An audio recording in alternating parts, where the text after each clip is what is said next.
A very good evening. Welcome to Hope TV News Watch tonight. My name is Melissa Odor. On the sign language interpretation is Boniface Mureithi. News Watch begins now. Now, 9 counties are currently in the alarm drought phase, while 13 others remain in the alert phase as the country grapples with the effect of the failed short rains for the 5th consecutive season. According to a survey conducted in collaboration with the National Drought Management Authority, NDMA, the counties are in an alarm state because they are in desperate need of food aid and require an immediate response. East Africa Community, Arid and Semi-Arid Lands and Regional Development Cabinet Secretary Rebecca Miano has, however, assured that the government is working to determine immediate drought interventions to help assuage the nation's fragile state. This, as at least 4.35 million Kenyans are in dire need of relief food as the drought continues to bite, while 960,000 children are severely malnourished. The report by the National Drought Management Authority, NDMA, says that the drought situation in Kenya remains critical in 22 of the 23 arid and semi-arid ASOL counties. This is as a result of poor rains through October to December short rain season that now marks the 5th consecutive failed rain season. In its report released by the ASOLs and Regional Development Cabinet Secretary Rebecca Miano, NDMA has now put 9 counties, including Kilifi, Mandera, Marsabit, Samburu, Turkana, Wajir, Isiolo, Kitui, and Kajiado on the alarm drought phase. 13 other counties are in the alert drought phase. They include Garissa, Lamu, Narok, Tana River, Makueni, Tharaka Nithi, Baringo, Laikipia, Meru, Taita Taveta, West Pokot, Nyeri, and Kwale. Meanwhile, the drought situation in Taita Taveta, Kwale, Garissa, and Tana River improved slightly due to light showers received during the last week of December. However, Baringo and West Pokot counties have slid from normal to alert drought phase. Now, this as the vegetation condition has deteriorated in some of the counties, especially Marsabit, Wajir, and Isiolo, which have currently recorded extreme vegetation deficit. Pasture and livestock browsing conditions have also deteriorated in Baringo, Garissa, Isiolo, Mandera, Marsabit, Narok, Turkana, Wajir, West Pokot, Kajiado, and Kwale counties. This has led to drought-related livestock mortalities in several counties, including Marsabit, Isiolo, Turkana, Samburu, and Mandera. And due to the delayed and poor rainfall distribution, as well as the fall armyworm infestations, failed crop production in some of the marginal agriculture areas further undermines the already fragile food security situation in most households. Unfortunately, high rates of children at risk of malnutrition have been noted in Marsabit, Mandera, Garissa, Baringo, and Isiolo counties. The CS has meanwhile lauded development partners and Kenyans of goodwill for their drought response interventions, including cash transfers and relief food, and assured that the government is committed to building resilience in order to ensure that the country's state of preparedness moving forward is taken care of and no life is lost due to hunger going forward. We are having a multi-ministerial approach to this drought because the sectors that are affected include wildlife, like you have said, agriculture, water, tourism, environment, education, and even peace. And so we are working together, we are collaborating. My ministry is sort of the fuse to bring together all these other ministries, and all the data that we have and interventions are discussed between and among the ministries. Now, 1,995 new recruits have successfully graduated to join the Administration Police Service. President William Ruto presided over the 58th pass-out parade of Administration Police Service recruits course that has been titled Number 1 of 2022 at the National Police College Embakasi A campus. This comes a day after he presided over the pass-out of the National Police Service recruits at the Kiganjo Training College. Speaking in Embakasi in the event attended by Deputy President Rigathi Gachagua, Interior Ministry Cabinet Secretary Professor Kithure Kindiki, the Inspector General of Police Japhet Koome, among others, the President assured the public of his government's determination to eradicate the country of the banditry and cattle rustling menace. He further urged all police officers to join in protecting the environment by planting trees across the country. During the event, the president paid his tribute to the police and prison officers who have died in the line of duty at the memorial monument. Nyinyi ni jeshi ya IG, mfanye kazi ya kulinda Wakenya na maisha yao. Na sisi wale ambaye tulitaka kwenda siasa, we hanged our boots, we returned our uniform and went to politics. That political place is a difficult place. Please just stay where you are. You have a good job. Now those of you who may want to join us in politics, ile ofisi ya quartermaster iko pale kwa gate, unarudisha uniform, unakuja kwa jeshi yangu ya siasa, tunaendelea pamoja. Otherwise you have got a good job, and your excellency, this is a good team, and we have professional officers, and ours is to support them so that they live up to their oath and serve the people of Kenya with dedication. My dear graduates, I pray for you and your families as you embark on serving the nation. May the Almighty God protect you and bless the work of your hands. And may He grant you the wisdom and fortitude to serve with distinction, even when you're faced with challenges and dangerous situations. On behalf of the government of Kenya and the people of Kenya, I wish you success in your service. Mungu awabariki na Mungu abariki taifa letu la Kenya. Asanteni sana. To some concerning news now, 4 people have perished following an alleged Al-Shabaab attack in Bura, East Garissa County today.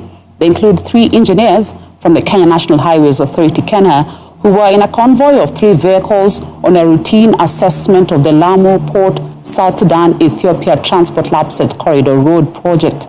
The team was traveling from Garissa to Haile Chinese camp before progressing to Bura East. The area deputy police boss Thomas Bett has confirmed the incident. According to the police, the vehicle the 4 were traveling in, a Toyota Hilux double cab model, blew up after going over an improvised explosive device, IED. Now, as Kenya marks the Cervical Cancer Awareness Month in January, Kilele Health Association NGO has launched a social program dubbed Thamani Yetu Initiative to provide awareness education on the disease among 20,000 women and girls. The initiative aims to reach 5,000 eligible women and girls with information and interventions to access screening and vaccination against cervical cancer. Thamani Yetu targets to accelerate the elimination of cervical cancer in Kenya by reaching 4 million women and girls in support of the implementation of the WHO 90 to 70 to 90 strategy towards cervical cancer elimination. As part of its advocacy plan, Kilele Health flagged off its champion for prevention, Limo Kipkemoi, an avid runner, to add a male voice to the cervical cancer awareness conversation. Through the Mount Kenya Ultra Runs, Limo ran up Mount Kenya 5 times as part of its support to the awareness and prevention advocacy, and is committed to raise awareness on the global call by raising 1 million shillings to provide 5,000 women with services for subsidized screening. Mount Kenya to attempt Summit Point 10 times in 4 days, roughly 900 hours, and this is towards supporting Kilele Health in relation to cervical cancer. So every summit counts.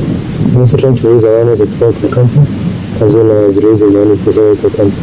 As part of the project, we're supporting Limo and his team attempt to summit to Lanana Point from various trips 10 times, all in the hopes of raising funds for cervical cancer. The Wings to Fly scholarship program selection process has kicked off across the country, with bright children from financially challenged backgrounds who sat the 2022 KCPE exams and who attained 350 marks and above having an opportunity to be selected to attend interviews. Thousands of primary school leavers from all over the country appeared before the community scholarship selection boards, 526 applicants were received at the border town of Busia in western Kenya, with 60 children shortlisted for the 8 slots allotted for admission to the Wings to Fly program. In Changamwe sub-county, 58 candidates were interviewed for the scholarship. The Wings to Fly program is in a partnership between Equity Group Foundation and Equity Bank, with additional financial support from other partners. Since the year 2010, the program has grown to offer a total of 20,009 scholarships. Now, the scholarship is a comprehensive secondary school scholarship program for academically gifted but financially challenged children from all counties in Kenya. We have so many children who have benefited, and I believe today they are also doing their part in the country and across the world. But more importantly is just to look at the humble way of how children who come through this program start their life. One of the things about this process of Wings to Fly is that it's very open.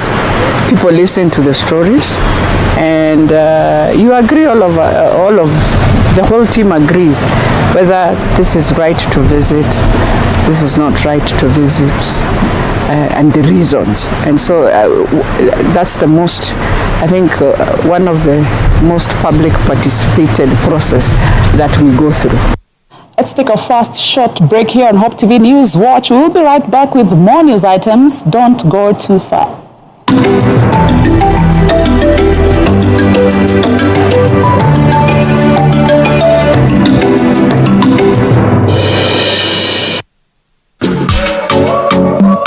Expect the unexpected on the Stars Show. It's forever enough, always enough. Anything goes from singing, dance to gymnastics to mind-blowing art. All you need is a skill and a style quality. I'm going to the skater. Make sure it is very straight and clean. Just remember to join us every Saturday with me, your host, Tamika Arnett.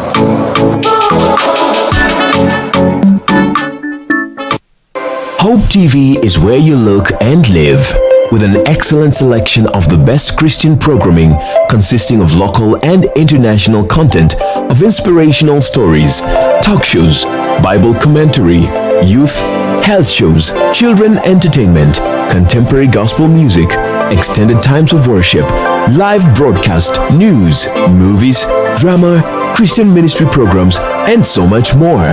Hope TV is another quality service from Christ is the Answer Ministries, with over 45% of authentic and credible local content every week. Hope TV is a sister station to Hope FM, Kenya's leading Christian radio station, with footprints across the country. Tune in to Hope TV, where you look and live.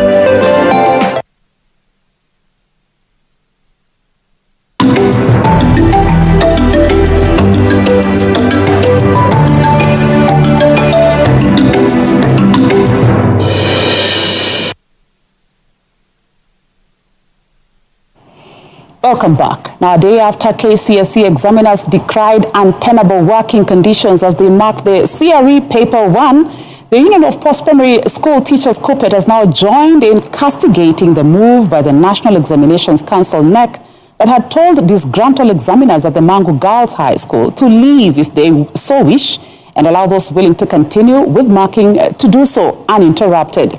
However, addressing the press today, KUPPET, led by their national chairman Akelo Misori, urged NEC to stop the trend and remunerate the examiners well. Misori further called for better working schedules and payment of the examiners to ensure the results are not compromised. KUPPET is horrified by the Kenya National Examination Council's festering failure to properly remunerate examiners at the National Examinations Marking Centers and provide them appropriate working conditions. It is becoming a trend that during every national examination, the council fails on its obligations, resulting in the examiners employing different methods of protest before their grievances are addressed. As happened today, we are saddened that the center at Mangu High School is under crisis, where the chief examiner has employed draconian methods of intimidation of examiners and also using unfair labor practices, one of which is to ensure that examiners wake up at 4 a.m. and mark up to 10 p.m. That 10 p.m., this one interferes with the sanctity and the credibility of the examinations.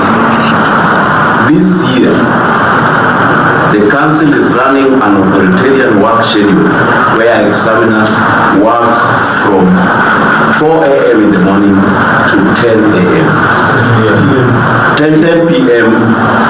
In the night. Such practices violate essential constitutional rights to fair labor practices and access to the highest attainable standard of health enshrined in Article 41 and 43 of our Constitution. A multi-million shilling health center constructed by the NGCDF in Naivasha, Nakuru County 7 years ago has been brought down over a row on land. Irate residents of Kinamba in Naivasha demolished the dispensary that had been lying idle for the period, noting that it was constructed on private land. Former Naivasha MP John Kihagi, who oversaw the construction of the 5 million shilling facility, fell out with members of a pyrethrum cooperative who were laying claim to the parcel of land. According to the members of the pyrethrum cooperative, they bought the land back in 1978 using sales from their produce, saying that due to the protracted dispute, members of the group were unable to dispose of the property to investors. Sasa wale walikuwa wakati huo 78 na walikuwa wasee kama mimi, na mimi wakati huo nilikuwa msichana, wameseeka wakiwa wamekufa. Sasa hii kazi tulikuwa tukifanya tukiwa watu wengi. Sasa Chiarede ameaga na Treasurer ameaga, nikarudi kiti ya Chiarede. Sasa hii tumeenda mpaka kotini, tumeenda mpaka kwa DCI, wametupeleka huko, tukaenda kwa registrar ndio kesi hii ilishia. Tukapewa shamba yetu. Tukapewa shamba yetu na tukaambiwa tufanye kazi ile tunataka, tukitaka kuuza tuuze sababu ni yetu sasa. Walichukua materials usiku wa manane wa Easter ya 2016. Unajua Good Friday, Thursday, Holy Thursday, ndio walikuwa wakimwaga materials hizi zote, wanajenga nazo, wakamwaga usiku, wakachimba mtaro usiku, wakaanza foundation asubuhi. Saa 3 hivyo ndio tulikuwa tukijulishwa kuna watu wanajenga kwa protein. Sasa ile kitu tunajiuliza, ikiwa vile hao watu huwa wana complain, wana claim ati hii ilifundiwa na NCDF. Sasa mtu ambaye amesoma ni nani anaweza kwenda kujenga kwa shamba la mwenyewe na hana title deed? Obviously. Sasa huyo ni mbunge kweli? Huyo hawezi kuwa mbunge. Sababu mbunge ni mtu aliyesoma, anajua, anastahili, anajua sheria. Hawezi kuja kuwekelea pesa ya serikali mahali ambapo anajua sio yake. Mnanyang'anywa. Na sisi hatutakubali kunyang'anywa. Tumekataa kabisa na tukasema ndio Jared aliyebiwa kado. Sisi ndio wanamemba sasa. Sisi tutadili na nyumba, ndio tumefanya hivyo. Askari hawakutulia ni heshima. Si unajua ni kuheshimiana. Ndio tumeheshimiana na tukasema tutulie. Tuko hapa leo na kesho kutwa sababu muda shamba ni yetu.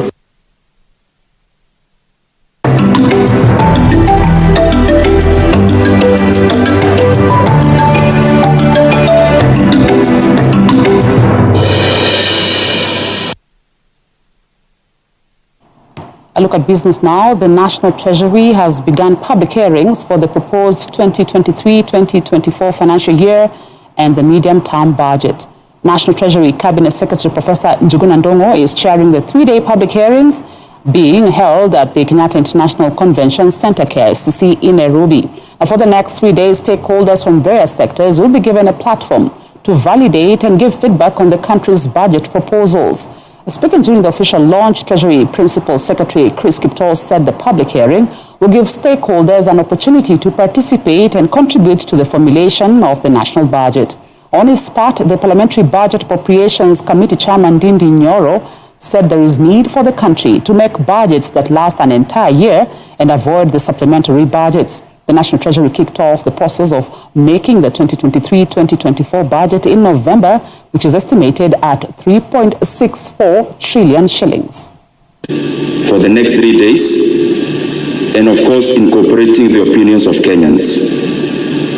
And in the next 3 days, I believe that is the real budget making basis. Because public participation, it is not just a good thing to do, but we are also bound by law to do it. Because Article 201 of our Constitution, especially A, proposes that we have to do public participation and incorporate the opinions of Kenyans in all public financial matters. And therefore, what you are doing today is a very, and for the next 3 days, is a very important element in the. To some digital news now, the government intends to launch 5,000 free public Wi-Fi hotspots across the country by the end of this year. Information and Communications Technology Cabinet Secretary Eliud Owalo says the move is aimed at creating jobs and promoting a digital-driven economy. Speaking in Kapsabet town during the launch of free Wi-Fi in the town, CS Owalo said similar free Wi-Fi have been launched in Nairobi, Kisumu, Nyeri, and Nakuru, among other areas. I beg your pardon. According to the CS, the high cost of internet has prompted the government to intervene to not only lower the costs but offer free internet service, with the aim being to have 27,000 hotspots countrywide by the year 2027. This will in turn digitize over 5,000 services in the next 6 months to ease access to government services and create at least 1.5 to 2 million jobs. Murang'a County Government will collaborate with Safaricom to fully digitize provision of devolved services. Through provision of internet by the telco firm, the county government aims to digitize all services in a period of less than 2 years. Already, the county government has started to collect levies through digital platforms, a move which Governor Irungu Kang'ata says has led to increased revenue. Kang'ata, who hosted Safaricom Chief Executive Officer Peter Ndegwa in his office, said through the collaboration, the devolved unit had begun collecting levies through online methods from September last year. Now, the governor observed that increased revenue collection will enable the county administration to offer better services like in the health and agricultural sectors. We must make revenue payment as something as comfortable as possible. Because you see, the issue of enforcement was one of the major activities in this county. People running after the taxpayers. Immediately you park your car, you find somebody is hiding somewhere, you look for him, ukimkosa, ukitoka kidogo amekuja ameweka cramps, unaanza kusikia toa hii. You see, it was extremely uncomfortable, and the issue of digitalization is making very comfortable for our people, and people are willing to pay. Nobody wants to run away with the 70 shillings. But whenever you make it manual, you find somebody is hiding somewhere, hiyo 7 shilling ulikuwa naye kwa mfuko ama ilikuwa kwa simu, then we all of a sudden unaanza kuambiwa ulipe 1,000 and over. I'm very impressed. There are 22 services that go to your common mwananchi. He's already digitized 5 of them. We are happy to have supported the initial process. We have agreed on the way we will support the rest, but also enhance the way the customer experiences. Common mwananchi experience the service to ensure that it is simple. We call it Safaricom Simple, Transparent, Honest. And I'm sure that the governor will have his own version of that. But at the end of the day, it's about reaching your common mwananchi. We are now starting this week. We have started to digitalize 2 others, that is single business permit and liquor licenses. And that journey is positive. It will help the people of Murang'a, number one, to get easier services very effectively at the comfort of their homes. It will enable us collect more revenues that were leaking out and use that revenue now to offer better services to the people of Murang'a in terms of better health care, better agricultural support. Even in our flagship projects, we are very big on technology. An example is the recently launched partnership with NHIF or Kang'ata Care. To some regional news now, Uganda has declared an end to an Ebola outbreak that killed more than 50 people. The announcement follows a 42-day period without any new confirmed cases. Making the announcement, Health Minister Jane Ruth Aceng said at a ceremony in Mubende that the government had successfully controlled the Ebola outbreak, which began last September, causing particular concern as it was caused by the Sudan strain of Ebola, for which there is no vaccine. Cases were initially concentrated in the central region districts of Mubende and Kassanda, where the outbreak began. However, the epidemic seemed to be getting out of control when positive cases were recorded in at least 7 other districts, including the capital, Kampala. We joined the government of Uganda to declare the end of the Sudan Ebola virus outbreak in the country less than 4 months after the first case was confirmed in the central district of Mubende on the 20th of September 2022. In line with WHO recommendations, the country is having passed 42 days since the last case paves the way for the declaration of the outbreak's end.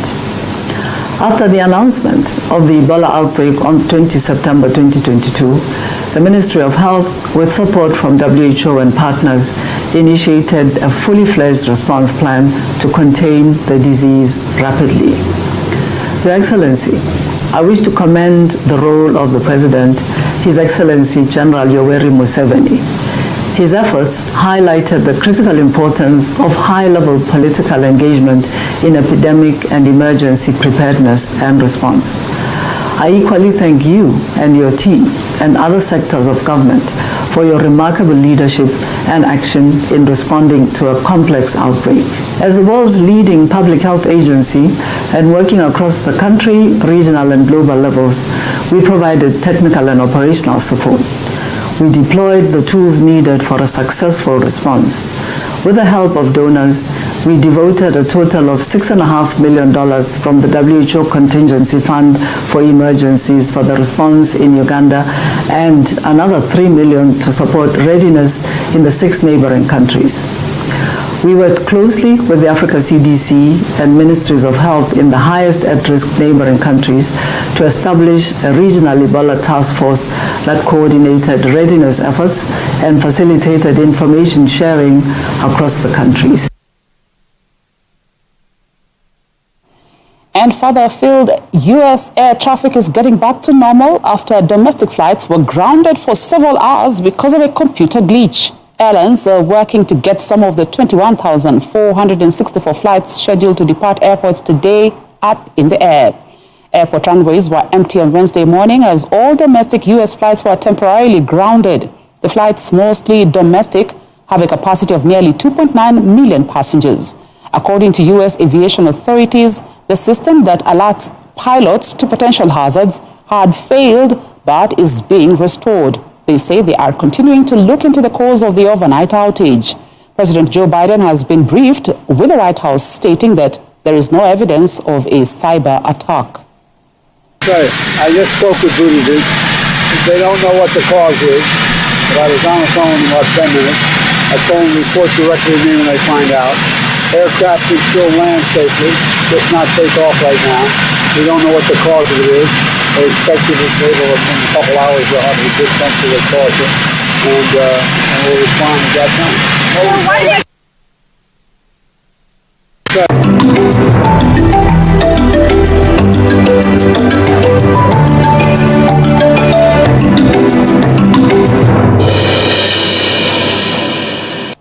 A look at sports news now. Kenyan rugby player Collins Injera has today been inducted into the Fiji Hall of Fame during the kickoff of the Coral Coast Sevens tournament.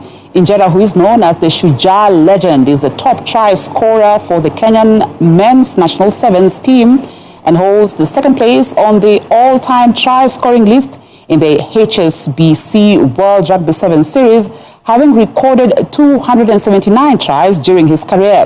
Now, in addition to his induction into the Hall of Fame, Injera will also serve as the tournament ambassador for the Coral Coast Sevens, which will feature 16 men's teams, 12 women's teams, and 16 youth teams. In October last year, his elder brother and retired legend Humphrey Hayange became the first Kenyan to be inducted into the World Rugby Hall of Fame.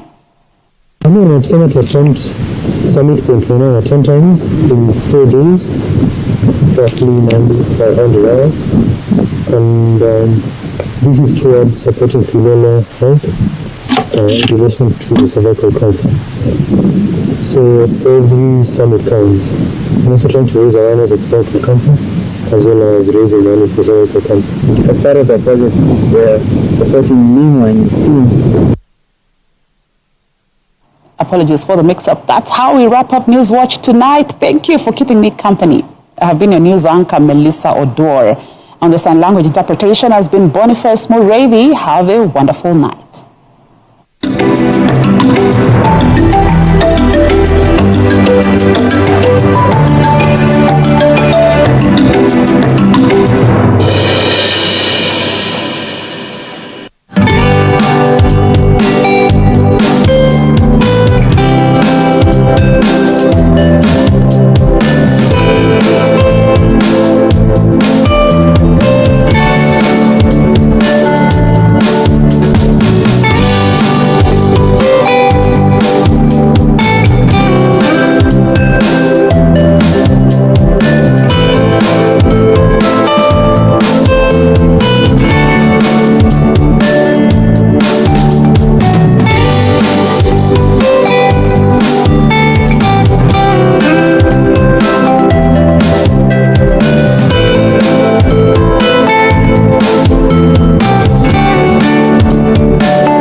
Hope TV is where you look and live, with an excellent selection of the best Christian programming consisting of local and international content of inspirational stories, talk shows, Bible commentary, youth, health shows, children entertainment, contemporary gospel music, extended times of worship, live broadcast, news, movies, drama, Christian ministry programs, and so much more.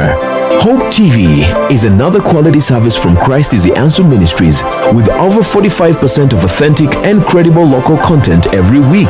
Hope TV is a sister station to Hope FM, Kenya's leading Christian radio station, with footprints across the country. Tune in to Hope TV, where you look and live.